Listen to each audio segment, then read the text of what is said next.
याचिका दाखिल की गई थी और ये कहा गया था कि ये जो चारों दोषी हैं इनको जल्द से जल्द को फाइल करने के लिए मिलना चाहिए। क्यूरेटिव एक्शन के लिए फाइल करेंगे आगे क्या कराना चाहेंगे?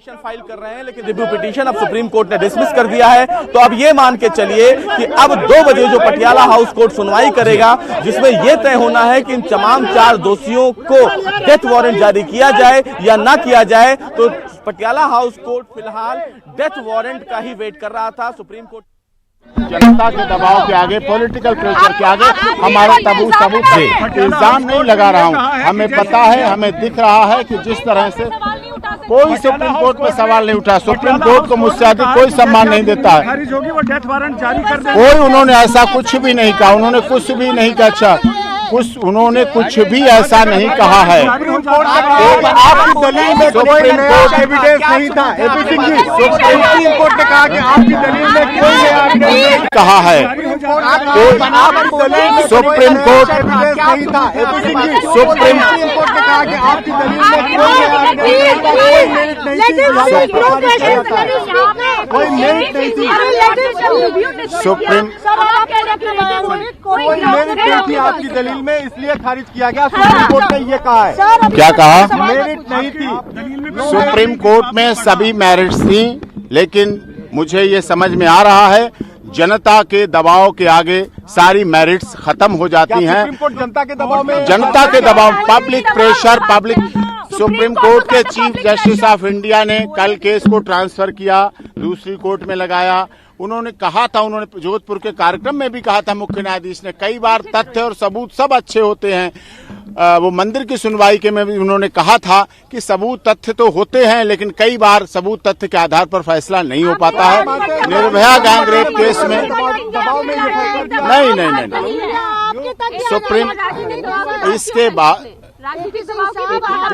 ये दिख रहा, देखिए मैं ये फांसी का जो नोटिस जारी किया दिल्ली सरकार ने अपनी राजनीति के लिए किया, क्योंकि और भी केस दिल्ली में ऐसे फांसी के लिए, सुनिए, फांसी के लिए और केस पड़े हुए हैं जिनकी रिव्यू भी डिसमिस हो चुकी है, क्यूरेटिव भी डिसमिस हो चुकी है, राष्ट्रपति के यहाँ दया याचिका भी डिसमिस हो चुकी है। उनके केसों की फांसी की बात, उनके केस के लिए फांसी की बात केवल इसी केस में फांसी की बात की जा रही है और केसों में सभी में पड़े हुए।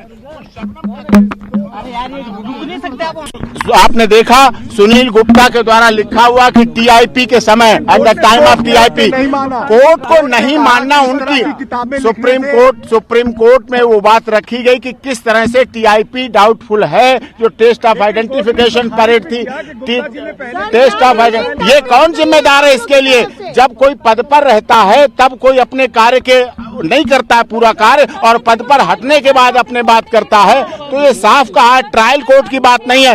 ये तथ्य 2019 में आया है, एसएलपी डिसमिस होने के बाद आया है। हमारी सारी नई चीजें हैं, सारी नई चीजें। अभिनंदन पांडे का बयान, पैसे ले लेकर बयान देना, पैसे से लेकर स्टेटमेंट देना, उसका स्ट्रिंग जब मौजूद है, जब हम स्ट्रिंग दे रहे हैं कोर्ट में ये बात करें, ये मामला अब आया, ये सामने अब आया है, ये मामला अब सामने है और उसको हमने कोर्ट में रखा। किस तरह से जो टीआईपी पहला इन्वेस्टिगेशन का पार्ट होता है, टीआईपी परेड, जिसमें हमारे कन्विक्ट ने भाग लिया, और टीआईपी के परेड के समय जो कंसर्न एसएचओ थे और उनके सामने टीआईपी कराएगी, बता कर टीआईपी कराई गई कि देखो ये, इस बात को सुनील गुप्ता ने किताब में अपने लिखा, ये मुद्दा था। अच्छा सर, एक सवाल ये हमने उस समय भी उठाया था, टीआईपी डाउटफुल थी, इन्वेस्टिगेशन डाउट थी।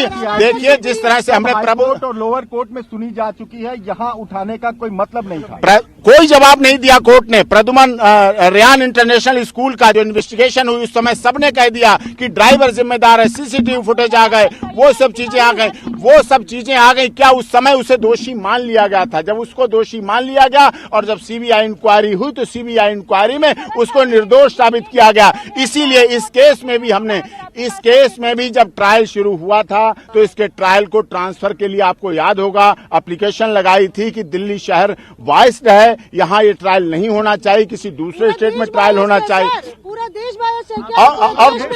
और सुनिए उसके बाद हमने सीबीआई इंक्वायरी की मांग की थी कि इस केस की सीबीआई इंक्वायरी होनी चाहिए, सीबीआई जांच में ये बातें आनी चाहिए। और सीबीआई जांच प्रद्युमन मर्डर केस में सीबीआई जांच हुई, सीबीआई जांच के बाद दूध का दूध पानी हुआ। नहीं, उसके लिए हमने कहा, अभी रिक्वेस्ट की आपके सामने, उन्होंने कहा जो भी आपके लिए मर्सी पिटीशन का टाइम है उस दौरान तक कोई डेथ वारंट जारी नहीं हो सकता, क्योंकि सॉलिसिटर जनरल ने भी कहा कि 7 दिन का टाइम संविधान में दिया गया है कि रिव्यू पिटीशन डिसमिस होने के बाद 7 दिन के अंदर आप मर्सी पिटीशन फाइल कर सकते हैं। तो इसका टाइम सुप्रीम कोर्ट ने अपने ऑर्डर में भी जस्टिस आर भानुमति ने लिखा है। तो आप क्या साइमल्टेनियसली दया याचिका और क्यूरेटिव दोनों एक साथ दाखिल करेंगे? क्यूरेटिव पहले फाइल करूंगा और उसके बाद आगे का प्रोसेस। हमें क्यूरेटिव में भी विश्वास है कि हमें हमारी एविडेंस सही है, हमारे तथ्य सही है, हमारे सबूत सही है, हमारा केस सही है, लेकिन पब्लिक प्रेशर हमारे साथ नहीं है। पब्लिक है, अब रिव्यू के सारे आपके तथ्य खारिज कर दिए गए, क्यूरेटिव के लिए नया तथ्य कहां से? हम क्यूरेटिव के लिए वो 17 केस लाएंगे, जो 17 केस निर्भया गैंगरेप केस में दोषियों की एसएलपी डिसमिस होने के बाद, निर्भया गैंगरेप के दोषियों की 5-5-17 को एसएलपी डिसमिस होने के बाद 17 केस ऐसे हैं मर्डर के, रेप के, पॉक्सो के, जिनमें बच्चियों के साथ रेप के साथ उनमें फांसी की सजा दी गई थी। 17 केसों में, उन 17 केसों में फांसी की सजा खत्म करके यही सुप्रीम कोर्ट ने फांसी की सजा, सुनिए, फांसी की सजा उन 17 केसों में खत्म हुई और उनको लाइफ इम्प्रिजनमेंट दिया गया। और ये केस की जो लिस्ट है हमारे पास, जो हम क्यूरेटिव में देंगे, वो 17 केसों की लिस्ट है, जिसमें सुप्रीम कोर्ट ने, यही सुप्रीम कोर्ट ने 2017 एसएलपी हमारे दोषियों की डिसमिस होने के बाद से ऑर्डर किया है कि फांसी की सजा उन 17 केसों में खत्म की गई और लाइफ इम्प्रिजनमेंट दिया गया है। हम वो चीज रखेंगे। एक जानकारी ये दीजिए कि पहले मर्सी फाइल करेंगे या पहले आप क्यूरेटिव फाइल करेंगे? नहीं, पहले क्यूरेटिव फाइल करूंगा। पहले क्यूरेटिव कब तक फाइल करेंगे? क्यूरेटिव फाइल का प्रोसेस हमारा चल रहा है और कल तक, आज या कल तक हम क्यूरेटिव फाइल कर देंगे। तीनों दोषियों की तरफ से एक साथ फाइल करेंगे आप? अभी हमें अक्षय का ऑर्डर नहीं मिला है, जब हमें अक्षय का ऑर्डर मिलेगा तब हम अक्षय की तरफ से करेंगे और अन्य दोषियों की तरफ से हम करेंगे। पवन की तरफ से आप फाइल कर रहे हैं और विनय की तरफ से क्यूरेटिव फाइल कर रहा हूँ। दया याचिका भी दाखिल नहीं करेंगे? पटियाला हाउस कोर्ट में जाके क्या कहेंगे अभी आप? अभी पटियाला हाउस कोर्ट में, पटियाला हाउस में जाके कहूंगा। नहीं, क्या कहेंगे कि अभी क्यूरेटिव फाइल करेंगे? नहीं, उनसे, उनके पास जाएंगे तो उनके पास जा रहे हैं, उनके पास कहेंगे जाके, जो कहना है वहाँ कहेंगे, वहाँ कहेंगे। वारंट जारी न किया जाए? नहीं, गलत है। वो राष्ट्रपति और सुप्रीम कोर्ट को बाउंड नहीं कर सकती पटियाला हाउस कोर्ट। नहीं, मतलब आप डेथ वारंट जारी नहीं करने के लिए आप बात कहेंगे? जी, जैसा कि सुप्रीम कोर्ट में कहा, जैसा कि सुप्रीम कोर्ट में हमने कहा कि हमें 3 वीक्स का टाइम दिया जाए, तो उन्होंने कहा 7 दिन का टाइम इसमें है। लेकिन ये बात सॉलिसिटर जनरल ने कही, हाँ, 7 उन्होंने, दिनों का समय मिलता है। हाँ, जब आप 3 हफ्ते की बात आपने मैंने 3 हफ्ते के मांगा, हाँ। क्योंकि 3 हफ्ते इसलिए क्योंकि अक्षय की फैमिली वहां रहती है, औरंगाबाद बिहार, सब गरीब हैं, सब कोई हार्डकोर क्रिमिनल नहीं है, प्रोफेशनल ऑफेंडर नहीं है, जेल में पढ़ रहे हैं, सुधरने का अवसर उन्हें मिला, सुधर रहे हैं, कोई उसके बाद अपराध नहीं किया, कोई पहले का पूरे परिवार, उनके खानदान में कोई अपराध नहीं है। तो ये सारी बातें हैं जो आगे रखूंगा। यानी कुल मिलाकर कहें तो आप आज टाइम सीक करेंगे क्यूरेटिव फाइल करने क्यूरेटिव फाइल करने के लिए।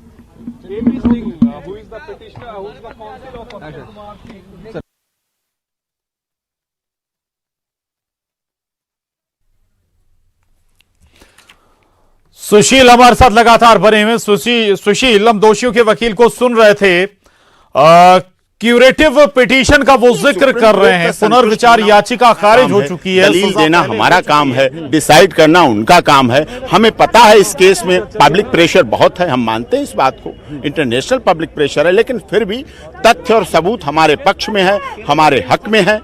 वो चीज हम क्यूरेटिव पिटीशन में भी रखें, क्योंकि हमारे पास एक सबसे मजबूत तथ्य है कि 5/5/2017 को जब ये अक्षय विनय पवन की एसएलपी डिसमिस हुई सुप्रीम कोर्ट से मर्डर और रेप केस में, इसके बाद से 17 केस हमने निकाले हैं, जो इसी सुप्रीम कोर्ट में यहीं के न्यायाधीशों ने 17 केसों में फांसी की सजा थी हाई कोर्ट से, उनमें 17 के 17 केसों में फांसी की सजा खत्म की गई और उसे लाइफ इम्प्रिजनमेंट में कम्यूट कर दिया गया। पटियाला हाउस कोर्ट में 2 बजे सुनवाई है, क्या सीख करेंगे वहाँ के जज से? आप क्या मांग करेंगे? क्यूरेटिव आप लोग फॉर्मेट में आएंगे क्या? क्यूरेटिव फाइल करने के लिए उनसे टाइम लेंगे, क्या कुछ करेंगे? देखिए, हमारा लीगल जो प्रोसेस है, क्यूरेटिव पिटीशन, अक्षय कुमार की ऑर्डर कॉपी मिल जाएगी, अक्षय की ऑर्डर कॉपी मिलने के बाद हम क्यूरेटिव पिटीशन फाइल करेंगे सभी की, और क्यूरेटिव पिटीशन डिसाइड हो जाएगी। उसके बाद हम, तो अगर डेथ वारंट इशू कर दिया जाता है पटियाला हाउस कोर्ट से, तो क्या स्टे के लिए आएंगे?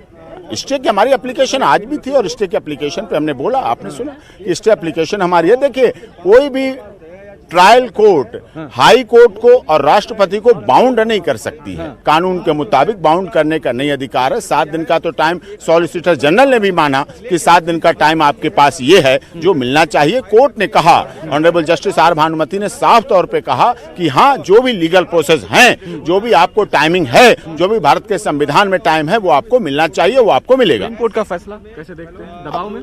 सुप्रीम कोर्ट का फैसला देखिए, कई बार ऐसा होता है, आप देख रहे हैं, जनता इस मामले में जनता को तथ्य बताए नहीं गए। जनता को शुरू से मीडिया ट्रायल हुआ, तो मीडिया ट्रायल जब हो जाता है किसी केस में, तो फिर पब्लिक प्रेशर बन जाते हैं, पब्लिक सेंटीमेंट्स बन जाते हैं। उन भावनाओं को सुप्रीम कोर्ट भी मानती है, राजनेता भी मानते हैं, मीडिया भी मानती है, और सब उसके आगे सर झुकाते हैं।